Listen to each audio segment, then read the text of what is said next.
My name is Chris Holleran. I'm a marriage and family therapist. The agency is Queer Life Space, and we provide affordable, quality, accessible mental health services. And we specialize in working with the LGBTQIA2S+ community. Here in San Francisco, we're located in the Castro district, and we've been around for almost 10 years. July 2021 will be our 10-year anniversary. I'm the director of operations and the training director at the agency.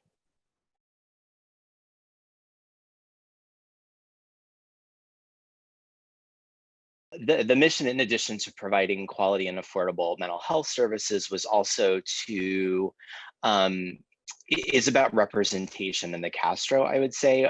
We wanted folks, all members of the queer community, to have a place in the Castro that they felt comfortable coming, where they felt they were represented. The Castro is not always, traditionally hasn't been, the most diverse or inclusive neighborhood in the city. And so we really wanted to think about that diversity within the community as we were setting up a nonprofit agency that hopefully everyone feels safe and comfortable at.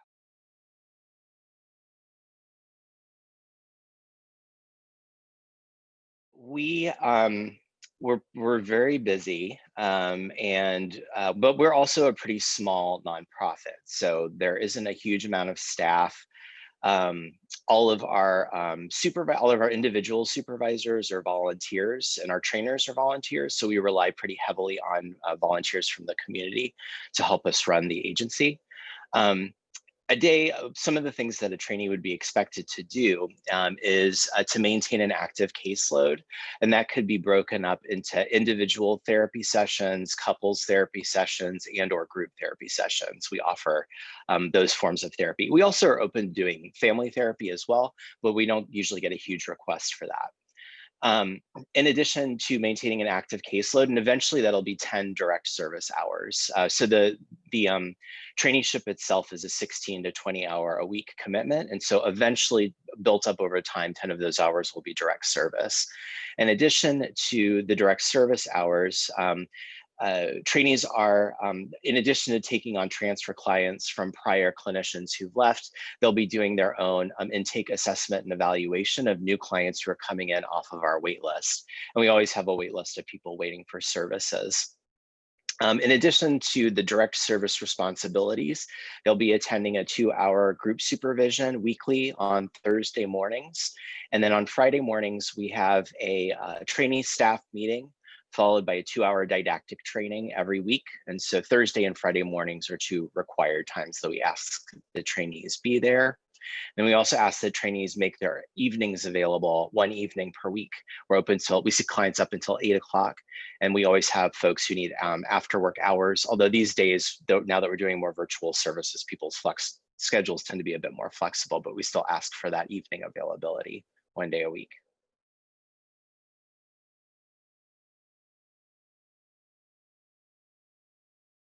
We have a work study student from CIIS who helps me with a lot of my administrative duties and who mans our intake line and our intake forms that come in through the website.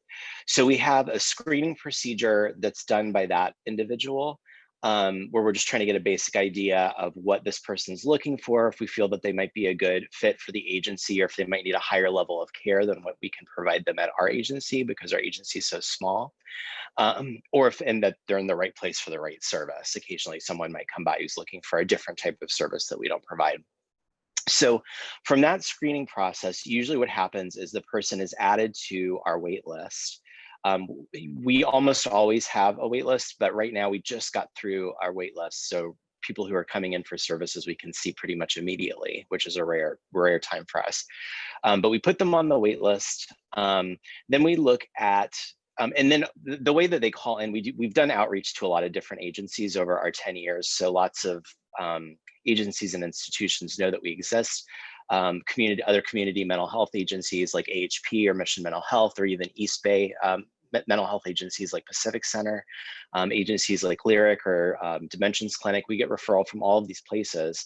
We also get referral through word of mouth. So these are clients who have been at the agency before and are coming back to do a different treatment episode, or they've heard something good about our agency from a friend of theirs or a family member of theirs who've already been through the agency. So we get a lot of word of mouth referrals as well. The LGBT Community Center refers a fair amount of people to us. As I said, we never have a shortage of clients. So these days we don't have to do a ton of outreach unless we're sort of targeting specific populations that we're trying to get more of, or if we have a specific group targeted at providing services to a specific population, then we do need to do outreach for that group to get members. So from that point, once the screener has been filled out and they've been added to the wait list, one of the things that we ask potential clients is if they have any requests for the type of therapist that they want to work with. And that could be a request around gender identification, that could be a request around age, that could be a request around race, ethnicity. It could be a combination of requests. It could be a request around theoretical orientation or a specific way of working. So based on who's available and the availability of the client and the therapist, and based on their request, usually that's the first step in making that match, is based on what the client is wanting in terms of a clinician. Now, that's not to say that the clinician can't say, this doesn't feel like a good fit, or I think that this client might be better working with this other clinician who's in our group. So there's flexibility there, but that's sort of like the jumping off point, how we assign folks.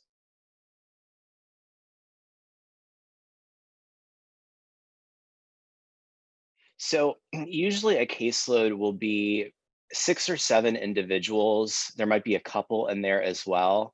Everyone who's interested in working with couples, I can usually get them a couple at some point. But the thing about couples is everybody wants a couple, and we have more individuals than couples, so I have to spread them around to everybody.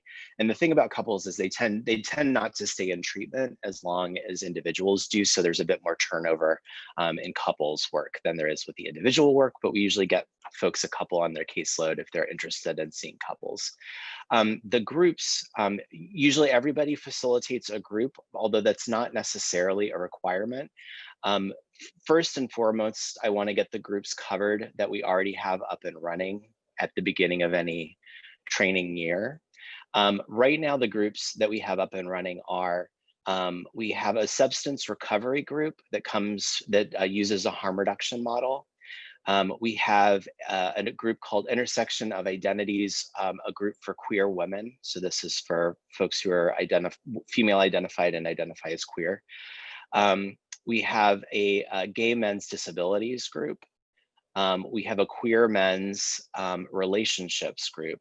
So we have some other groups that haven't started yet, but the clinicians are in the process of putting together outreach materials and doing outreach in our agency, and then doing some outreach outside of our agency into other agencies for targeted populations.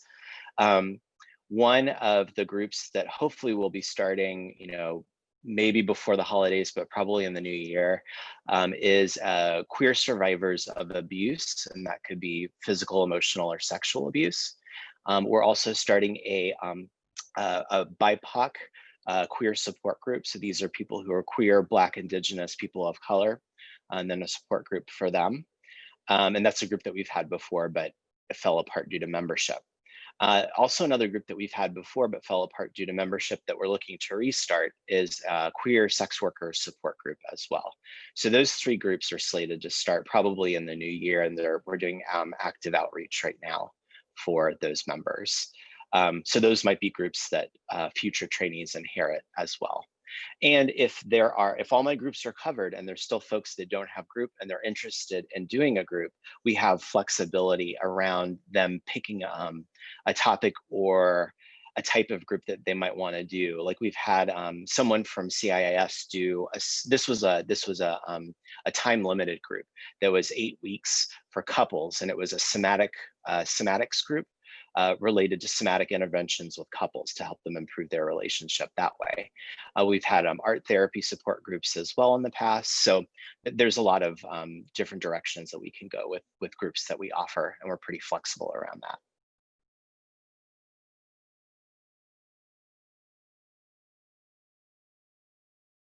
This is always something that incoming trainees are thinking about, rightfully so, is, who am I going to get paired with for individual supervision. Our group supervision is facilitated by our clinic director. His name is Josh Carroll, and he's a psychiatrist. And he's pretty psychoanalytically oriented. So that's kind of the viewpoint that he comes from in his work, but he's definitely able to facilitate conversations around lots of different modalities and ways of working, because we bring in trainees from all different programs who are formulating cases in different ways and applying different types of interventions based on the program that they're working in at their school. In terms of individual supervisors, once I have my group selected, over the summer, usually at the beginning of the summer, I send out a supervisor match form that I have the trainees fill out, where they specify what they're looking for in terms of a supervisor, areas of expertise or specialization, teaching style, kind of personalities that they work with. All of these things are questions on that match form. And then based on who I have available in my volunteer pool, and it changes every year from year to year, because I probably have like 20 or 30 volunteers, but then that gets whittled down. Some people can do it some years, some people can't. So that, and then also based on supervision requirements. This program is like MFT track, but I do take folks from PsyD track. I take folks from social work tracks. So PsyD folks need to be supervised by psychologists. Social workers need to be supervised by a licensed social worker. So that's something else to consider, are those supervision requirements too.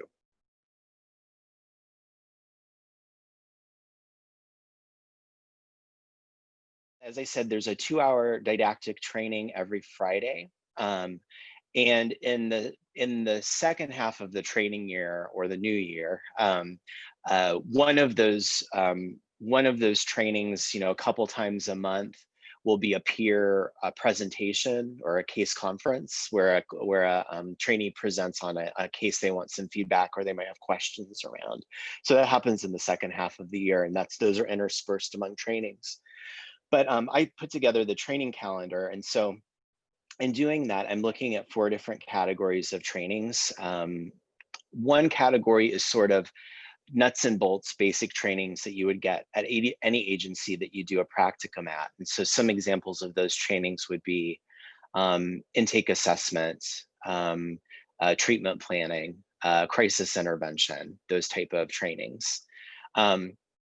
Another set of trainings are trainings so we don't have an overarching philosophy in terms of theoretical orientation that the agency kind of prescribes to, because we bring in so many different trainees from different programs who are working in different ways. So in a way, we think of ourselves as kind of an integrative approach clinic. So that's one thing I do say to trainees, if they're wanting to like delve deep into one specific type of like way of working or case formulation, we're probably not the best fit for them, because they'll just get frustrated.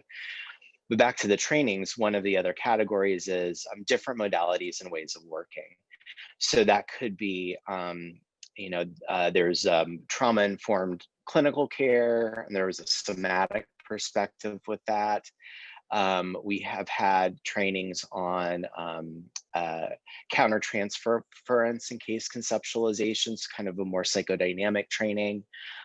We've had trainings on self-psychology. We've had trainings on control mastery theory, trainings on CBT related topics, trainings on DBT, trainings on art therapy and other somatic training. So it's quite an assortment of different ways of formulating cases and applying interventions to casework.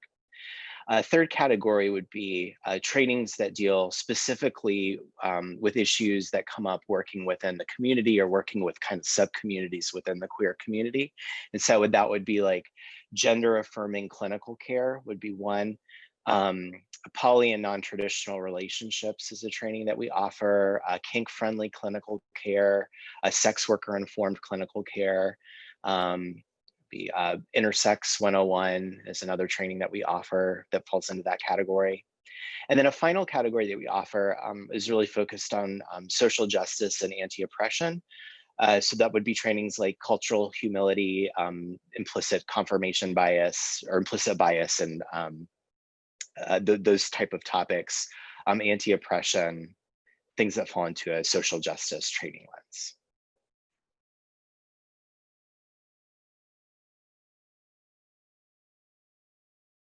We're looking for folks who have passion and some knowledge of the queer community, or in a passion of working with the queer community. Say that that's essential. We accept straight allies as well, or folks who might not even identify as with anything.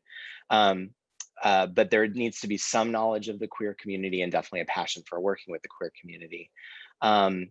Also, because we're so small and we don't have a huge amount of administrative oversight, we definitely need folks who are okay handling flexibility, who are good at being self-starters, who, if they're having issues, that they feel comfortable speaking up and letting us know that they're having issues instead of sort of waiting for us to figure that out, because those things can slip through the cracks. We just don't have a ton of administrative oversight. So we need folks who are pretty active and engaged in kind of creating that. We have a lot of flexibility, and that for some people that's really exciting, and for other people that is not what that scares them. They feel like they need a little bit more structure or scaffolding or holding. So for those folks, I'd say we're probably not kind of a big enough agency or institution to provide enough of that potentially for them. But for other folks who can handle flexibility well, who are great at kind of ambiguity, of being self-starters, who are good at speaking up and advocating for themselves, I would say those are qualities that contribute to successful trainees in our practicum.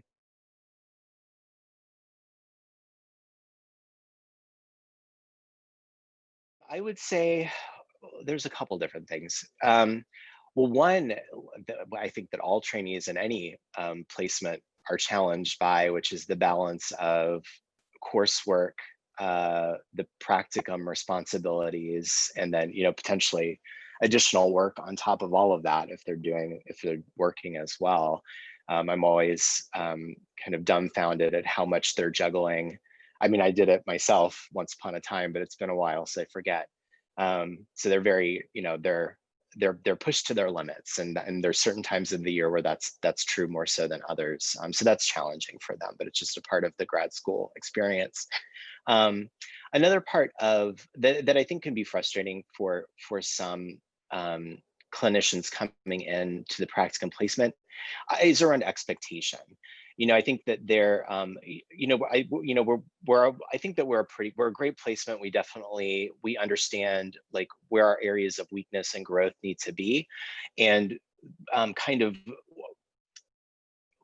moving into those areas of growth is a process, and that's something that we're continuously working on and going through. So this would be representative in terms of like representation in individual supervisors, for example. That's something that I'm like, and in trainers, like it's always a problem. It's always something that I'm working on, is to have a more diverse group of supervisors and trainers. And this year I did better than the year before, but I could always do better, right? So that's something that we're always working on, and it's a problem in the field as well. So there are issues within the field of therapy that kind of trickle down into the agency, that are a part of what we're working on and what we're trying to improve upon. So I think that sometimes trainees get frustrated because they have an idea of what things are going to look like, and then they get to the placement and it doesn't meet their expectations, and that can be a frustration. So that's one area that I've seen be challenging for trainees in the past, and these are just areas that we're continuing to work on and grow.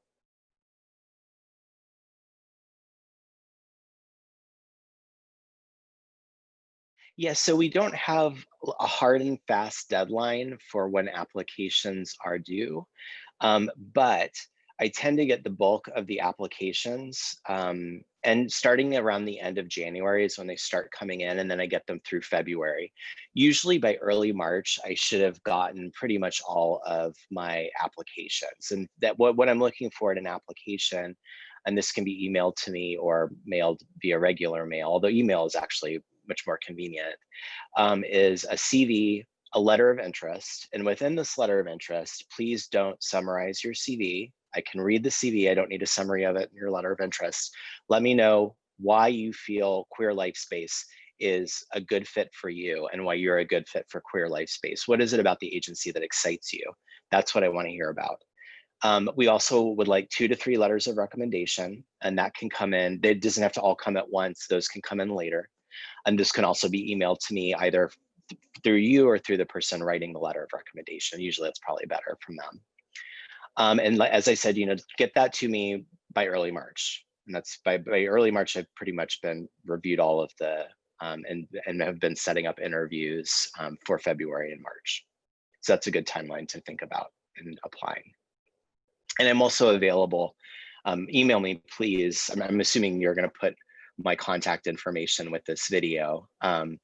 Yeah, so feel free to email me if you think of other questions. I'm very responsive to email.